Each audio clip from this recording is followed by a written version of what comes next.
আসসালামু আলাইকুম প্রিয় বন্ধুরা, কেমন আছেন সবাই? আশা করি সবাই ভালো আছেন। বরাবরের মতোই আপনাদের সামনে আমি মোহাম্মদ তামিম হোসেন আবারও স্পোর্ট টকিং নিয়ে হাজির হয়েছি। দয়া করে যারা আমার ভিডিওটি দেখতেছেন অবশ্যই চ্যানেলটিকে সাবস্ক্রাইব করবেন এবং ভিডিওটিকে লাইক করবেন। ক্রিকেট জগতের এক অনন্য নাম হচ্ছে সাকিব আল হাসান, যেটা বাংলাদেশ ক্রিকেটের বলা লাগে না যে বাংলাদেশ ক্রিকেটের সে কীরকম একজন মানুষ।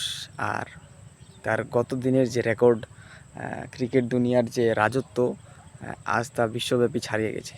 সে দেশের ক্রিকেটে না থেকেও দেশের বাইরের ক্রিকেট থেকে যে লিগ খেলার পরও যে তার কামব্যাক হওয়ার চেষ্টা, সেটা অতুলনীয়। তারপরেও যে তার এত বড় রেকর্ড আমরা দেখতে পাচ্ছি, সারা বিশ্বের যারা তাকে নিয়ে ট্রল করতো তারাও কিন্তু আজ তাকে নিয়ে কন্টেন্ট বানানো বা তাকে নিয়ে ভিডিও বানাতে উৎসাহিত। কারণ তার মতো একজন প্লেয়ার আমাদের মতো বাংলাদেশে যে আমরা পেয়েছি, সেটা সত্যিই গর্বের।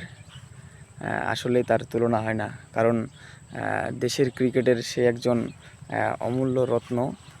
আর আমরা তো বরাবরের মতো দেখে থাকি যে ভারতের মিডিয়ারা তাকে নিয়ে ট্রল, নানান কথা এটা সেটা, কিন্তু আজকে তাকে নিয়ে যে তারা ভিডিও বা কন্টেন্ট বানাচ্ছে, সেটি দেখে সত্যিই ভালো লাগতেছে যে তার এত বড় একটি রেকর্ড, 500 উইকেট প্লাস 7,000 রান, টি-20 ক্যারিয়ারের এত বড় মাইল ফলক আজ পর্যন্ত কোনো ক্রিকেটার ছুঁতে পারেনি।